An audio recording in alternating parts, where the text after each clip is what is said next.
Retournons voir aujourd'hui nos messieurs qui ont inventé le courant alternatif. L'aimant tourne devant une bobine.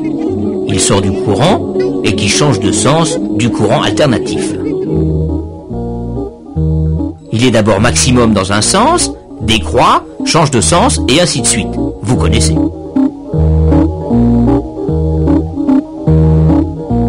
Mais tant qu'à faire, se disaient les messieurs, pourquoi ne mettre qu'une bobine seulement? Pourquoi pas deux? Pourquoi pas trois?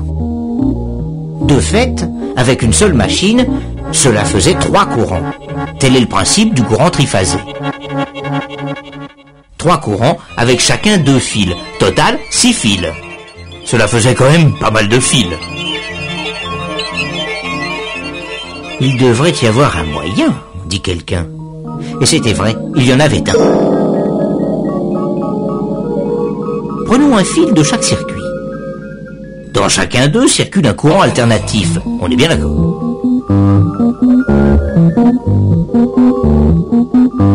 Or, l'aimant passe d'abord devant la première bobine, puis devant la deuxième, et enfin devant la troisième. Mais pas devant les 3 en même temps. De sorte que les 3 courants ne varient pas en même temps. Ils vont être, comme on dit, déphasés. Vous me suivez? Oui, nous le suivons. Quand le courant 1, par exemple, sera nul, le courant 2 sera à moitié maximum dans un sens, le courant 3 à moitié maximum dans l'autre sens. Or, il est bien connu que 2 courants égaux de sens contraire s'annulent. Donc, total 0.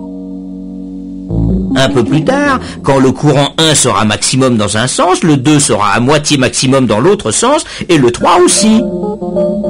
Total, encore 0. Oui, à tout moment, la somme des 3 courants est nulle. On aurait pu le prévoir avec nos flèches tournantes.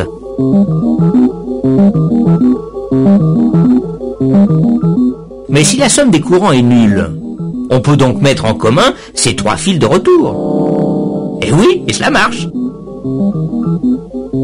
Le fil où le courant est nul, on l'appelle le neutre. Les 3 autres fils, on les appelle les fils de phase. Supposons que le monsieur qui est sur la phase 1 éteigne sa lampe. Plus de courant sur la phase 1. La somme des 2 autres courants n'est plus toujours nulle. Les 3 phases ne sont plus équilibrées et il passe du courant dans le neutre. Dans ce cas-là, on ne peut pas le supprimer. Mais 4 fils au lieu de 6, cela fait quand même une bonne économie. Tel est le principe du courant triphasé. 3 fils de phase, 1 fil de neutre, plus quelquefois 1/5. Mais celui-là sert à allumer les réverbères. Vous êtes branché, par exemple, entre la phase 1 et le neutre. Votre voisin d'à côté entre la phase 2 et le neutre. Son autre voisin entre la phase 3 et le neutre, etc. Et chacun aura la même tension, disons 220 volts. Si on se branche entre 2 fils de phase, là, on a 380 volts. C'est la tension force pour les plus grosses installations. D'un côté du transformateur qui alimente le village, les 3 phases ne sont pas équilibrées. Mais lui se débrouille pour les équilibrer, grâce à une astuce électrique qu'il serait un peu long de vous expliquer. À partir de là, plus besoin de neutre. Ne reste que 3 fils.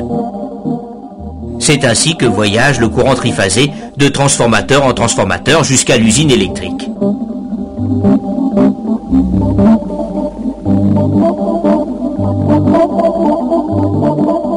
Mais au fait, pourquoi faut-il des transformateurs? Eh bien, cela permet en particulier de réduire le diamètre des câbles électriques. C'est un autre moyen de faire des économies de fil. Mais nous verrons cela dans notre prochain épisode.